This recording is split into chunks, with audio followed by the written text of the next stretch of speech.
Alors, bonjour à tous et merci d'être toujours aussi fidèles et nombreux. Ceux qui ne sont pas encore abonnés à la chaîne, faites-le maintenant. Freedom News Network, c'est bien juste pour nous et rien que pour nous. Et tous ceux qui veulent venir nous rejoindre, surtout en ces temps des plus étranges et bizarres. Hein? On est comme dans une autre dimension. Mais on le savait, nous autres ici, que ça s'en venait. Venez nous rejoindre, vous allez savoir la suite peut-être, ou comprendre la suite, ou en tout cas, on va vous convaincre qu'il faut vous préparer au pire. Parce que dans la suite, c'est le pire qui nous attend. Écoutez, on est le 3 avril 2020. C'est vendredi, ça n'a pas l'air d'un vendredi, hein? Ça a l'air d'un triste lundi. C'est vendredi, 15h48 heure du Québec. J'espère que vous allez bien, tous, autant que vous êtes. Profitez-en pour vous questionner sur votre vie, faire une introspection complète. Qu'est-ce que vous pensez du système dans lequel on est, le système industriel dans lequel on est, hein, qui nous a implanté les perceptions qu'on a hein, du monde et de la vie, qu'on doit aller à l'école, qu'on doit aller travailler, et que tout ça repose sur un système qui est vraiment, vraiment obsolète et malade et qui n'a jamais marché, et qui a été prouvé dans ses 200 ans d'existence comme étant complètement fonctionnant dans un sens seulement. Donc, demandez-vous si vous voulez vraiment garder ce système-là, et s'il est temps qu'on passe à un système post-industriel. Il me semble qu'on est rendu là. Ceci étant dit, une nouvelle qui nous provient de Watchers, on a un trou d'ozone rare qui s'est ouvert sur l'Arctique, probablement le plus grand de l'histoire, on peut le voir ici, à droite.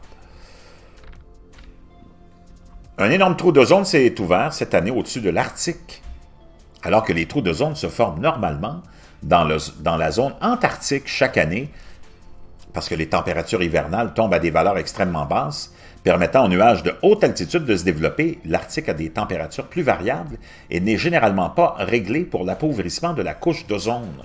Bien que le trou ne soit pas une menace pour la santé maintenant, car le Soleil commence à peine à se déplacer au-dessus de l'horizon sous les hautes latitudes, il y a peu de chances que le trou se déplace vers les latitudes plus basses et des endroits peu peuplés. Cette zone de faible niveau d'ozone couvre la partie centrale de la région, un territoire qui représente environ 3 fois la taille du Groenland. L'appauvrissement de la couche d'ozone dans l'Arctique n'a été enregistré que 2 fois, en 1997 et en 2011. Il semble que la situation pourrait être pire qu'en 2011, a déclaré Gloria Manny, scientifique de l'atmosphère chez Northwest Research Associates.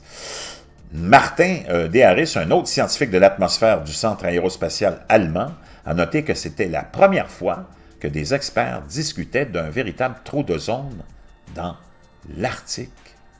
Selon Jens Uwe Gross, un scientifique de l'atmosphère au centre de recherche de Jülich en Allemagne, l'Arctique a des températures plus variables et n'est généralement pas réglé pour l'appauvrissement de la couche d'ozone. Ainsi, les trous d'ozone sont rares dans cette région. Cependant, des vents d'ouest puissants ont circulé autour du pôle Nord cette année, emprisonnant l'air froid dans un vortex polaire avec ces températures extrêmement froides.